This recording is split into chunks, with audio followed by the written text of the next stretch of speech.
ಅಶೋಕ ಅಶೋಕ ಬಂದೆ. ಕೆಲಸ ಮಾಡಿ ಮಾಡಿ ತಲೆ ಕೆಟ್ಟು ಹೋಗಿದೆ ಕಣ. ಬಾ ಒಳ್ಳೆ ಕಾಫಿ ಕುಡ್ದು ಕಾಫಿನ ಕಾಫಿ ಇಲ್ಲೇ ಇದೆ ತಂದು ಕೊಡ್ತೀನಿ. ಅಯ್ಯೋ ಬಾರ, ದಿನ ಆಫೀಸಲ್ಲಿ ಆ ಕಾಫಿ ಕುಡಿದು ಕುಡಿದು ನಾಲ್ಗೆಲ್ಲ ಜಿಟ್ಟಿಡ್ದೋಗಿದೆ. ನೀನ್ ಮಾಡೋ ಕಾಫಿ ಒಳ್ಳೆ ಜಾಗದಲ್ಲಿ ಕಾಫಿ ಕೊಡಿಸ್ತೀನಿ. ಆಫೀಸ್ನಲ್ಲಿ ಯಾರು ಇಲ್ಲ, ಈ ರಿಸೆಪ್ಷನ್ ಮೇಡಮ್ ರಜಾ ಹಾಕಿದ್ದಾಳೆ. ಹೇಗೆ ಗೊತ್ತು? ಒಂದು 10 ನಿಮಿಷ ನಾನು ಹೇಳ್ಕೊಳ್ತೀನಿ ಬಾ. ನೀ ಯಾಕೆ ಯೋಚನೆ ಮಾಡ್ತೀಯ? ಆಫೀಸ್ ಕತೆ ನಂಗೆ ಗೊತ್ತಿಲ್ವಾ? ಪರವಾಗಿಲ್ಲ ಅಶೋಕ, ಆಫೀಸ್ ಕೆಲಸ ಅಂದ್ರೆ ನಿನಗೆ ಬಹಳ ಭಯ ಬರ್ತಿ ಬಿಡು. ಕಾಫಿ ಕುಡಿಯೋಕ್ಕೂ ಬರೋದಿಲ್ಲ ಅಂತೀಯ. ನಾನು ಕೇಳಿದ್ದಕ್ಕೆ ನಿಜ ಹೇಳ್ತೀಯ? ಇಲ್ಲೊಂದು ಮುಖಮೂತಿ ಎಲ್ಲ ಕುದ್ಬಿಡ್ಲ? ಇದೇನು ಕಾಫಿ ಕುಡಿಸ್ತೀನಿ ಹೊರಗೆ ಕರ್ಕೊಂಡ್ಬಂದು ಮುಖಮೂತಿ ಗುತ್ತಿ ನಿಂತಿರಲ್ಲ. ನಿಜ ಹೇಳಿದ್ರೆ ಕಾಫಿ, ಇಲ್ಲಾಂದ್ರೆ ಅದೇ ಕಾಫಿನಲ್ಲಿ ವಿಷ ಕೊಡ್ತೀನಿ. ಮರ್ಯಾದೆಯಾಗಿ ಹೇಳು, ಮರ್ಯಾದೆಯಾಗಿ ಹೇಳು ಅಶೋಕ. ವಾಸ ಕೊಡುವಂತ ಅಮೃತ ಅವ್ರು ಕೊಟ್ಟಿರೋ ಸಿಡಿನ ವಾಸ ಕೊಟ್ಟೆ ಇಲ್ಲ ಹಳೆ ಮ್ಯಾನೇಜರ್ ಕೊಟ್ಟೆ. ಹಳೆ ಮ್ಯಾನೇಜರ ನಾಳೆ ಕೊಡ್ಲಿ ಅವರಿಗೆ. ಅಶೋಕ ಕೋಪ ಬರಿಸ್ಬೇಡ, ನನಗೆ ಕೋಪ ಬರಿಸ್ಬೇಡ. ನೀನು ಸಿಡಿ ತಗೊಂಡು ಹೆಡ್ ಆಫೀಸ್ ಹೋಗುವಾಗ ಆ ಹಳೆ ಮ್ಯಾನೇಜರ್ ಜೊತೆ ಕಾರಲ್ಲಿ ಹೋಗಿರೋದನ್ನ ನಾನೇ ನೋಡಿದ್ದೀನಿ. ನಿಜ ಹೇಳ್ತೀಯಾ ಇಲ್ಲ ಬೆಂಡ್ ಎತ್ತಿ ಪೋಸ್ಕೊಂಡು ಅನ್ಕೊಂಡ? ಸರ್ ಹಾಗೆಲ್ಲ ಮಾಡಬೇಡಿ ಸರ್, ನಾನು ನಿಜಾನೇ ಹೇಳ್ತೀನಿ. ಹೇಳ. ಹಳೆ ಮ್ಯಾನೇಜರು ಅರ್ಧ ಗಂಟೆ ಮಾತ್ರ ಸಿಡಿ ಇಸ್ಕೊಂಡು ಹೋಗಿ ವಾಪಸ್ ತಂದು ಕೊಟ್ಬಿಟ್ಟ. ಹಾಗೆ ಹಾಳಾಯ್ತು ಅಂತ ಈಗ ಅರ್ಥ ಆಯ್ತು. ನಾಚಿಕೆ ಆಗಲ್ಲ ನಿಮ್ಗೆ? ಸಂಬಳ ಕೊಡೋ ಕಂಪನಿಗೆ ನೀರು ಕೆಲಸ ಮಾಡೋದು ಬಿಟ್ಟು ನೀರು ಇರೋ ಹಳೆ ಮ್ಯಾನೇಜರ್ ಜೊತೆ ಸೇರ್ಕೊಳ್ತೀಯ.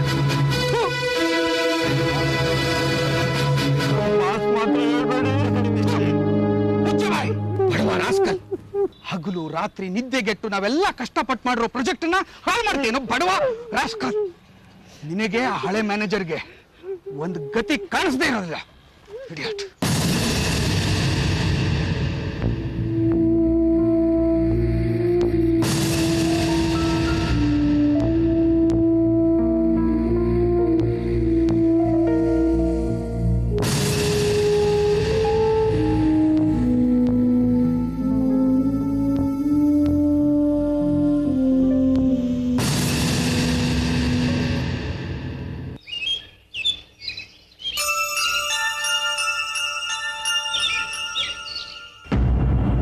ಬಹುಶಃ ನನ್ನ ಜೀವನದಲ್ಲಿ ಈ ರೀತಿ ಯಾವತ್ತೂ ನಾನು ದುಡುಕಿರಲಿಲ್ಲ. ಏನೇ ತಪ್ಪಾಗಿದ್ರೂ ಅದನ್ನು ಕ್ರಾಸ್ ಚೆಕ್ ಮಾಡಿ ಯಾರಿಂದ ತಪ್ಪಾಗಿದೆ ಅಂತ ನಾನು ತಿಳ್ಕೊತಾ ಇದ್ದೆ. ಆದರೆ ಈ ಸಲ ಪ್ರಾಜೆಕ್ಟ್ ರಿಪೋರ್ಟನ್ನು ಸಬ್ಮಿಟ್ ಮಾಡೋ ಆತುರದಲ್ಲಿ ದುಡುಕಿ ರಿಪೋರ್ಟಲ್ಲಿ ಆಗಿರೋ ತಪ್ಪುಗಳೆಲ್ಲ ಅಮೃತ ಅವರಿಂದ ಆಗಿದೆ ಅಂತ ನಾನು ನಿರ್ಧಾರ ಮಾಡಿಬಿಟ್ಟೆ. ಆಮೇಲೆ ಹರೀಶ್ ಅವರಿಂದ ಸತ್ಯ ಗೊತ್ತಾಯಿತು. ನಮ್ಮ ಹಳೆ ಮ್ಯಾನೇಜರ್ ರಾಜಶೇಖರ್ ರಾವ್ ಉಪಾಯದಿಂದ ಅಶೋಕ್ನ ಹತ್ರ ಸಿಡಿ ಇಸ್ಕೊಂಡು ಸ್ಪೈಲ್ ಮಾಡಿ ವಾಪಸ್ ಕೊಡ್ತಾರೆ. ಸತ್ಯ ತಿಳಿದೇನೆ ಆಗಿರೋ ತಪ್ಪಿಗೆಲ್ಲ ಅಮೃತ ಅವರೇ ಕಾರಣ ಅಂತ ಬಾಯಿಗೆ ಬಂದಂಗೆಲ್ಲ ಬೈಬಿಟ್ಟೆ. I really very sorry. Amrita ಅವರೇ, ದಯವಿಟ್ಟು ನೀವು ನನ್ನ ಕ್ಷಮಿಸಿ. ದೊಡ್ಡ ಮಾತನ್ನೆಲ್ಲ ಆಡ್ಬೇಡಿ ಸರ್. ನಿಮ್ಮ ಪರಿಸ್ಥಿತಿಯಲ್ಲಿ ನಿಮ್ಮ ಟೆನ್ಷನಲ್ಲಿ ಯಾರೇ ಇದ್ದಿದ್ರು ಹೀಗೆ ಮಾಡ್ತಿದ್ರು. ಅಶೋಕನ್ ಕೈ ಸಿಡಿ ಕೊಟ್ಟು ಕಳಿಸಿದ್ದು ನನ್ನ ತಪ್ಪು ಸರ್. ನಾನೇ ನೇರವಾಗಿ ಹೆಡ್ ಆಫೀಸಿಗೆ ಬಂದು ನಿಮ್ಮ ಕೈ ಕೊಟ್ಟಿದ್ರೆ ಈ ರೀತಿ ಪ್ರಾಬ್ಲಮ್ ಆಗ್ತಾನೆ ಇರಲಿಲ್ಲ. ನೀವು ರಜಾ ಕೊಟ್ರಲ್ಲ ಅನ್ನೋ ಸಂತೋಷದಲ್ಲಿ ಮನೆಗೆ ಬಂದು ನಾನು ತಪ್ಪು ಮಾಡಿಬಿಟ್ಟೆ ಸರ್. ಛೇ, ಕಂಟಿನ್ಯೂಸ್ ಆಗಿ ಹಗಲು ರಾತ್ರಿ 2-3 ದಿನ ಕೆಲಸ ಮಾಡಿದ್ದೀನಿ. ರಜಾ ಕೊಟ್ಟಾಗ್ಲೂ ನಾನು ಹೆಡ್ ಆಫೀಸಿಗೆ ಬರ್ತಿದ್ದೆ ಅಂದ್ರೆ ನಾನೇ ಬೇಡ ಅಂತಿದ್ದೆ. ಸಿಡಿ ತಂದು ಕೊಡಬೇಕಾಗಿದ್ದು ಅಶೋಕನ ಕೆಲಸ. ದುಡ್ಡು ತಿಂದು ಕಂಪನಿಗೆ ಮೋಸ ಮಾಡಿದೆ. ಅವನು ತಪ್ಪರಿಂದ ನಾನೇ ಬೇಜಾರು ಮಾಡಿದೆ. ಅಮೃತ ಅವರು, ದಯವಿಟ್ಟು ನಿಮಗೆ ಏನೇ ಬೇಜಾರಾಗಿದ್ರು ಅದನ್ನೆಲ್ಲ ಮರೆತು ಮತ್ತು ಆಫೀಸಿಗೆ ಕೆಲಸಕ್ಕೆ ಬರಬೇಕು ಅಂತ ಕೇಳ್ಕೊಳ್ಳೋದಕ್ಕೆ ನಾನು. ಅಯ್ಯೋ ಸರ್, ನೀವು ಹೀಗೆ ಮಾತಾಡ್ತಿದ್ರೆ ನಂಗೆ ತುಂಬ ಕಷ್ಟ ಆಗ್ತಿದೆ. ನಮ್ಮಿಂದ ತಪ್ಪಾಗಿದೆ ಅಂತ ನಿಮ್ಗೆ ಅನ್ನಿಸ್ದಾಗ ನೀವು ನಮ್ಮನ್ನು ಬೈಯೋದ್ರಲ್ಲಿ ತಪ್ಪೇನಿದೆ ಹೇಳಿ? ನೀವೊಂದು ಫೋನ್ ಮಾಡಿ ಪ್ರಾಜೆಕ್ಟ್ ರಿಪೋರ್ಟ್ ಕರೆಕ್ಟ್ ಆಗಿದೆ, ನೀವು ಕೆಲ್ಸಕ್ಕೆ ಬನ್ನಿ ಅಂತ ಕರೆದಿದ್ರೆ ಸಾಕಾಗ್ತಿತ್ತು ಸರ್. ನಾನು ಬಂದ್ಬಿಟ್ಟಿದ್ದೆ. ಅಂದರೆ ನೀವು ಈ ರೀತಿ ಮನೆಗೆ ಬಂದು ಸಾರಿ ಕೇಳಬೇಕು ಅಂತ ನಾನು ಎಕ್ಸ್ಪೆಕ್ಟ್ ಮಾಡಿರಲಿಲ್ಲ ಸರ್. ನೀವು ಎಕ್ಸ್ಪೆಕ್ಟ್ ಮಾಡ್ತಿರೋ ಬಿಡ್ತೀರೋ, ನಾನು ಮಾಡಿದ ತಪ್ಪಿಗೆ ನಾನು ಕ್ಷಮೆ ಕೇಳಬೇಕಾಗಿರೋದು ನನಗೆ. ಈಗ ನೀವು ಎಲ್ಲ ಬಂದು ಆಫೀಸಲ್ಲಿ ನಿನ್ನ ಡ್ಯೂಟಿ ಮಾಡಬೇಕು, ನಿನ್ನ ಡ್ಯೂಟಿ. ಅವರು ಅಮ್ಮನಿಂದ ಬಂದು ಅವ್ರ ತಪ್ಪು ಕ್ಷಮೆ ಕೇಳಿ ನಿನ್ನ ಪುನಃ ಡ್ಯೂಟಿಗೆ ಬಾ ಅಂತ ಕರಿತಿರೋದು ಅವ್ರ ಕ್ಯಾರೆಕ್ಟರ್ ಬ್ಯೂಟಿ. ಇನ್ನು ಕೆಲಸದಲ್ಲಿ ನೀನು ತೋರಿಸ್ಬೇಕಾದ್ರು ಸಿನ್ಸಿಯರಿಟಿ. ಮನೆಗೆ ದೊಡ್ಡ ಮನುಷ್ಯ ಬಂದಿದ್ದಾರೆ, ಪಾನ್ಕ ತರಬೇಕಾದ್ರೂ ಮನೆ ಯಜಮಾನಿಯಾಗಿ ನಿನ್ ಡ್ಯೂಟಿ. ಕುಡಿಯೋದು ಅಯ್ಯೋ ಬೇಡಿ ಅಮ್ಮ.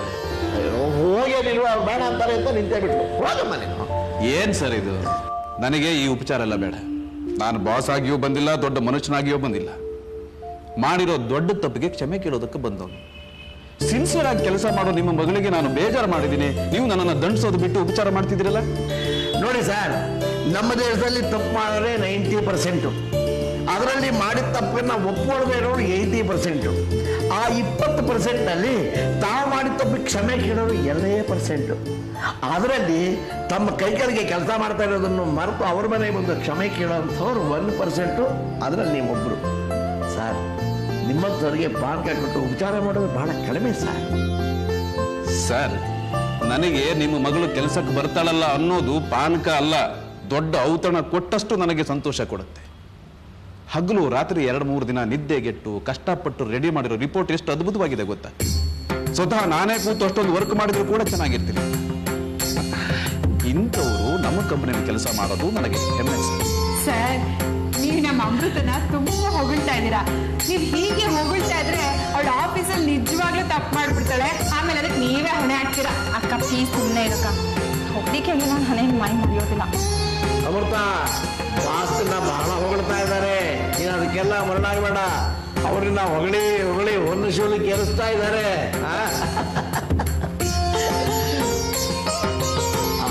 ತಗೊಳ್ಳಿ ಸರ್. Thank you. ಬಡವನೇ ಪಾನಕ, ಸಕ್ಕರೆ ಕಮ್ಮಿ ಇರುತ್ತೆ. ಪರವಾಗಿಲ್ಲ ಬಿಡಿ ಸರ್, ನಿಮ್ಮ ಮಾತೇ ಸಕ್ಕರೆ ಇದ್ದಾಗಿದೆ. ಪಾನಕಕ್ಕೆ ಸಕ್ಕರೆ ಕಡಿಮೆ ಆದ್ರೆ ನೀವು ಇನ್ನೊಂದೆರಡು ಮಾತಾಡಿದ್ರಾಯ್ತು ಅಷ್ಟೇ. ಅಂದ್ರೆ ನೀವು ಹೇಳೋದು ಪಾನಕಕ್ಕೆ ಸಕ್ಕರೆ ಕಮ್ಮಿ ಆದ್ರೆ ನಾನು ಸ್ವಲ್ಪ ಮಾತಾಡಬೇಕು, ಅಕಸ್ಮಾತ್ ಉಪ್ಪಿಟ್ಟಿಗೆ ಖಾರ ಕಮ್ಮಿ ಆಗ್ಬಿಟ್ರೆ ನಾನು ಬೈಬೇಕು. ಅದೇ ವಿಷಯ, ನಾನು ಖಾರವಾಗೆ ಸರ್ ಬೈಯೋದು. ನನ್ನ ಕೈಯಲ್ಲಿ ಬಯಸ್ಕೊಂಡು MLA ಮಂತ್ರಿ ಆಗಿದ್ದಾರೆ, ಬಯಸ್ಕೊಂಡು ಮಂತ್ರಿ ಮುಖ್ಯಮಂತ್ರಿ ಆಗಿದ್ದಾರೆ, ಬಯಸ್ಕೊಂಡು ಮುಖ್ಯಮಂತ್ರಿ ಪ್ರಧಾನಮಂತ್ರಿ ಆಗಿದ್ದಾರೆ, ರಾಷ್ಟ್ರಪತಿ ಯಾರು ಆಗಿಲ್ಲ. ಅಪ್ಪ ಸರಿ, ಜ್ಯೂಸ್ ಕುಡೀರಿ. ಸರ್, ನಮ್ಮ ಕಂಪನಿ ಆನಿವರ್ಸರಿಲಿ ಮೈಕ್ ನಿಮ್ಮ ಕೈಗೆ ಕೊಟ್ಬಿಡ್ತೀನಿ. ನೀವು ತುಂಬಾ ಜನ ಮಾತಾಡ್ತೀರಿ, ಬೇಕಾದಷ್ಟು ಮಾತಾಡ್ಬೋದು ನೀವು. ಸರ್, ಹೀಗೆ ನನ್ನ ಜೀವನವೇ ಹೀಗೆ. ಕೈಗೆ ಮೈ ಕೊಟ್ಟು ಆರ್ಸಿ ನನ್ನ ಮಾತಿಗೆ ಮಾಸ್ಟರ್ ಮಾಡಿಬಿಟ್ಟಿದ್ದಾರೆ. ನೀವು ಮೈ ಕೊಟ್ಟು ನೋಡಿ, ನಾನು ವಾಪಸ್ಸೇ ಕೊಡಲ್ಲ.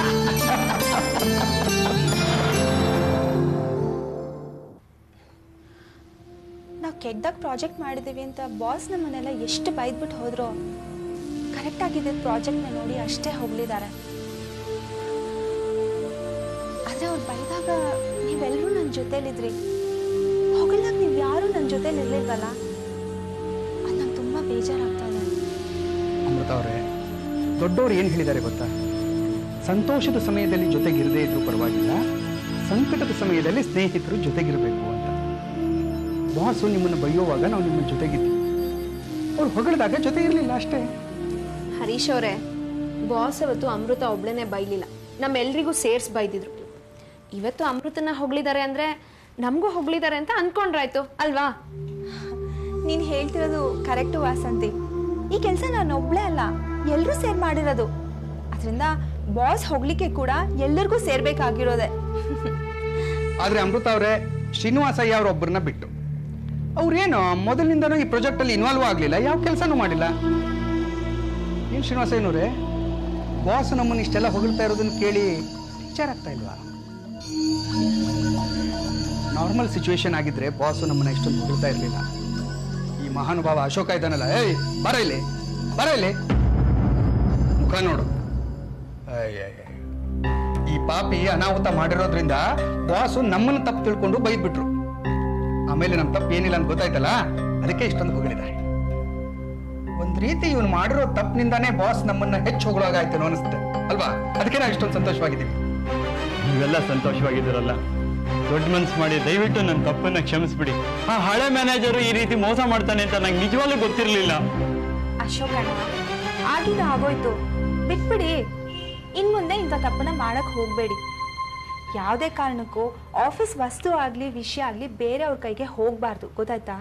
ಖಂಡಿತಮ್ಮ, ಇನ್ಮೇಲೆ ಈ ರೀತಿ ತಪ್ಪು ನನ್ನಿಂದ ಆಗೋದಿಲ್ಲ. ನಾನು ಎಲ್ರಿಗೂ ಕಾಫಿ ತಂದ್ಬಿಡ್ಲಾ? ಬರೀ ಕಾಫಿ ಏನೋ, 1 kg ಸ್ವೀಟ್ ತಗೊಂಡ್ ಬಾ. ಮೈಸೂರು ಪಾಕ್ ತಂದ್ಬಿಡ್ಲಾ? ಆದ್ರೆ ನೀನು ಮಾತ್ರ 1 ದಿವಸ ಕೊಡ್ತಾರೆ, ಆಯ್ತಾ?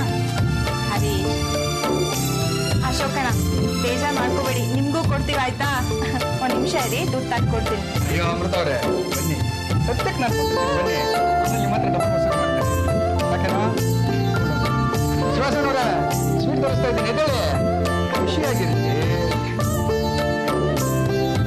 ಆಗೋದಿಲ್ಲ ಒಳ್ಳೇದಕ್ಕೆ ಅಂತಾರೆ, ಹಾಗೆ ಏನೇ ಆಗಲಿ ಇದರಿಂದ ನಮ್ಮೆಲ್ಲರಿಗೂ ಒಳ್ಳೇದೇ. ಈ ಪ್ರಾಜೆಕ್ಟ್ ರಿಪೋರ್ಟಿಂದ ನಿಮ್ಮೆಲ್ರಿಗೂ ಒಳ್ಳೇದಾಯಿತು.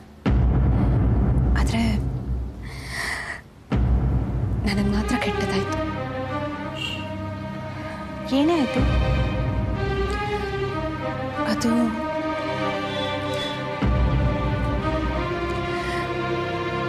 ಮೊನ್ನೆ ನಾನು ಪ್ರಾಜೆಕ್ಟ್ ರಿಪೋರ್ಟ್ ಕೆಲಸಕ್ಕೋಸ್ಕರ ಮಧ್ಯರಾತ್ರಿವರೆಗೂ ಇಲ್ಲೇ ಇದ್ನಲ್ಲ, ಅವತ್ತು ನನ್ನ ಗಂಡ ಮನೆಗೆ ಬಂದಿತ್ತು. ಎಷ್ಟೊತ್ತಾದರೂ ನಾನು ಮನೆಗೆ ಬರಲಿಲ್ಲ ಅಂತ ಸಿಟ್ಟು ಮಾಡಿಕೊಂಡು ರಾತ್ರಿ ಬೇರೆ ಎಲ್ಲೋ ಇದ್ದು ಮಾರನೇ ದಿನ ಬೆಳಗ್ಗೆ ಮನೆಗೆ ಬಂದು ನಾನು ನಿನಗೆ ಡಿವೋರ್ಸ್ ಕೊಡ್ತೀನಿ ಅಂತ ಹೇಳ್ಬಿಟ್ಟು ಹೋದ್ರು. ಏನು? ನಿನ್ ಗಂಡ ಬಂದು ಡಿವೋರ್ಸ್ ಮಾಡ್ತೀನಿ ಅಂತ ಹೇಳಿದ್ರ? ಇಲ್ಲ ಕಣೆ, ಅದಕ್ಕೆ ನಾನು ಅವಕಾಶ ಕೊಡೋದಿಲ್ಲ. ನಿನ್ ಗಂಡನ ಹತ್ರ ಮಾತಾಡಿ ನೀನೆಲ್ಲೇ ಕೆಲಸ ಮಾಡ್ತಾ ಇದ್ದೆ ಅಂತ ಹೇಳಿ ನಾವು ಕನ್ವಿನ್ಸ್ ಮಾಡ್ತೀವಿ ಕಣೆ. ನಿನ್ಗೆ ಯಾವ ತೊಂದರೆನೂ ಬರ್ದೇ ಇರೋ ಹಾಗೆ ನಾವು ನೋಡ್ಕೊಳ್ತೀವಿ. ಏನಾಗುತ್ತೋ ನೋಡೋಣ.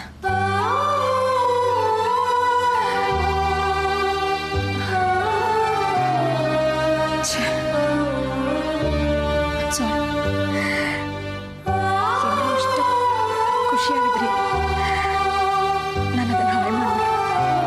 ಐ ರಿಯಲಿ ವೆರಿ ಸಾರಿ. ವಾಸಂತಿ,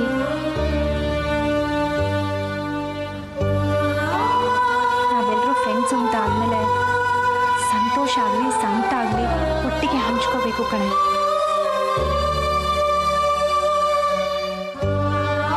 ಈ ಮನೆಗೆ ಸಂಕಟ ಪಟ್ಟು ನನ್ನ ಹತ್ರ ಹೇಳಿದ್ದು ಒಳ್ಳೇದೇ ಆಯ್ತು.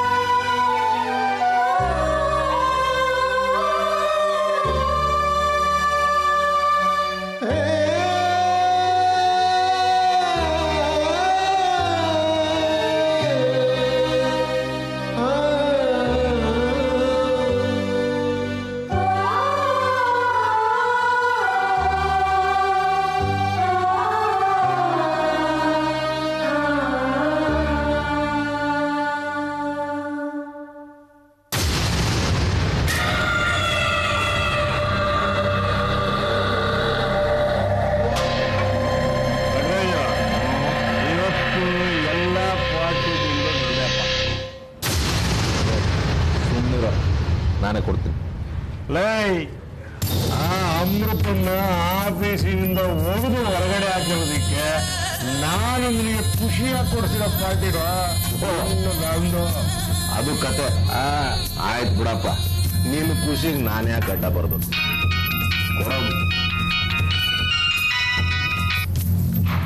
ಹಲೋ, ನಾನು ಅಶೋಕ ಸರ್. ಏನು ಶಕ? Bad news sir. ಏನದು? ಸರ್, ಬಾಸು ಅಮೃತ ಮನೆಗೆ ಹೋಗಿ ಇನ್ನೇನು ತಪ್ಪಿಲ್ಲ ಅಂತ ಹೇಳಿ ಕೆಲ್ಸಕ್ಕೆ ವಾಪಸ್ ಕರ್ಕೊಂಡ್ಬಂದ್ಬಿಟ್ರು ಸರ್.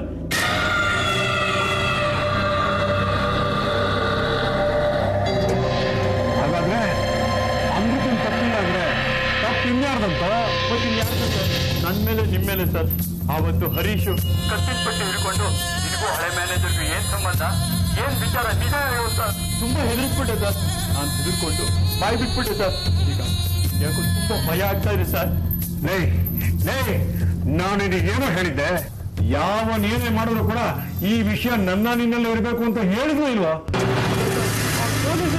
ಏನೇನೋ ಹೆದರಿಸ್ಬಿಟ್ಟ ಸರ್. ಅದಕ್ಕೆ ನಂಗೆ ತುಂಬಾ ಹೆದರಿಕೆ ಆಗೋಯ್ತು ಸರ್. ಯಾರು? ನನ್ನ ಮುಂದೆ ಯಾವ ಪೊಲೀಸ? ಏನೋ ಆಗ್ತಿತ್ತು, ನಾನು ನೋಡ್ಕೋತಾ ಇದ್ದೆ. ಇಡಿಯಟ್. ಸರಿ ಬಿಡು, ಏನ್ ಮಾಡ್ಬೇಕು ಅಂತ ನಾನು ಹೇಳ್ತೀನಿ.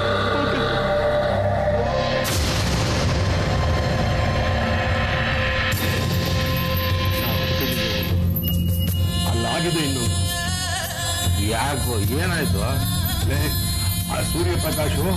ಅಮೃತ ಮನೆಗೆ ಹೋಗಿ ನಿಂದೇನು ತಪ್ಪಿಲ್ಲ ಮತ್ತೆ ಆಫೀಸಿಗೆ ಬಂದ ಕರ್ಕೊಂಬಂದಂತ. ಹೌದಾ? ಹೌದು. ಆ ನನ್ನ ಮಗ ಅಶೋಕ ಎಲ್ಲ ಎದ್ರಕೊಂಡು ಬಾಯ್ ಬಿಟ್ಬಿಟ್ಟಿದ್ದಾನು. ಮತ್ತೆ ಸಿಗಾಕೊಂತೀವಿ ರಾಜಶೇಖರ.